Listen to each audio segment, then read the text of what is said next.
Hey everybody, it's Randi Goodman here from Harvey Callis Real Estate, and I can't wait for you guys to hear Eni Oszlai, who is going to just wow you. But in the meantime, I'm going to give you some current market stats. So a little bit about me for those who don't know me. I am a real estate professional. I've been investing in real estate for over 30 years. And I also produce trade shows and conferences and book writing and publishing, which I scaled back on. And so I can spend more time on real estate. And I'm looking forward to working with you guys. So let's go over to sharing the presentation. And here we go. Okay, so what's happening in the market? Well, 2019, we can see that the market had evolved quite a bit. So many home buyers that were on the sidelines because of the new mortgage stress test relaxing, they started to move back into the market to spring 2019. There was a strong regional economy and declining mortgage rates, and over the course of the year, it allowed buyer confidence to start to renew. And sales were up 12.6% over 2018. So good sign.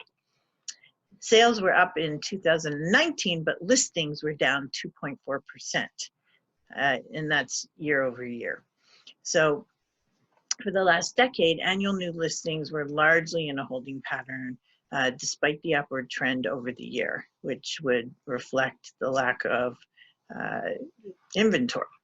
So over the last 10 years, because we've had a supply issue, lack of diverse supply obviously continues to hamper in the GTA, the housing market. Strong sales increase and up against a decline in the supply and tighter market conditions translated into accelerated price growth with the demand. So they expected a further price growth if there was no further relief on the supply end. But of course, the government is trying to develop new ways to develop more affordable housing so that we can combat that issue. So the average selling price of a home, and I know everybody's always interested in selling price, they want to know, are the prices going up? Are the prices going down? What's happening? So it's showing a gradual increase, 4% over 2018. So that's good, but we don't know what the next 12 months will hold. So it started to look good, and we'll go on to the next slide. But then COVID hit. So here, if you look at the bottom, you can see the months.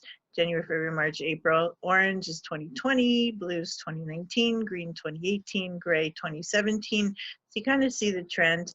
So this is the average resale price. And you can see we're pretty much the same as it was last year. And actually we're 0.1% higher than it was last year at the same time. So here, from Treb, you can see the sales January, February, March really starting to go up, and March not that much higher than February because of COVID. So if you factor in 2 weeks of COVID there, you can see that the number really would have been a nice number. And then of course a monster drop in April when we had basically a shutdown. So that's reflected there. And of course the active listings, you could see the trend starting to go up.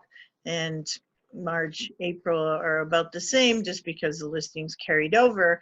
But the new listings, of course, were down dramatically. And yeah, so, but if you look at the average price, we're kind of in the January range, which is still higher than it was last year. And they will start to go back on the incline as well. So on to the next screen. Okay, so we're talking about new listings. You can see January, February, March, things were, going quite nicely up on the upscale, and then April, monster drop. So obviously that was COVID that happened to. So March actually would have looked a hell of a lot higher than it actually does because there's 2 weeks of COVID in there. But you can see April, the dramatic drop as far as new listings go. And of course, we are looking forward to a better May and June. So if we want to do like a comparison of April to April, April 2020 to April 2019, you can see that year over year the sales were down huge, and obviously that was due to COVID. And then compared to March, down 66% because we had that monster drop, as you guys saw. And yeah, so getting hit hard. Same with the new listings, down 64.1%, you know, and over the same month last year. So we do expect May to look a lot better, of course. And but we don't know for sure, but we're hoping that it will. So you could see everything was trending higher and things were looking really good. And then COVID just kind of hit hard and hit the whole market. So another slide I want to share with you guys, which came from the president of Harvey Callis, put like some more current numbers together. It actually came from Broker Bay. So if you guys can see this screen, you can see that we're comparing April 6th to April 12th that week to May 4 to May 10. So those 2 weeks, 1 week in April, 1 week in May. You've got showings up 149%, offer registrations up 158%, new MLS listings up 38%, solds up 72%. So you can see the trend is going higher and things are starting to look much better. So we're pretty excited about that. And so things are looking up. So I am very, very excited to share that information with you guys. And if you want like valuation on your home, or if you're looking for properties or want to know prices of properties in your area, or you're looking for something specific, commercial or residential, feel free to reach out to me. I'd be more than happy to help you. Wait.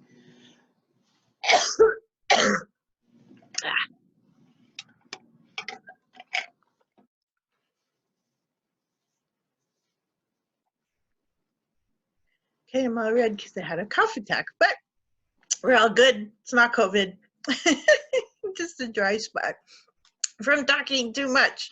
So I am super excited for you guys to hear Eni, and we will move on to that portion of the presentation. Thank you again.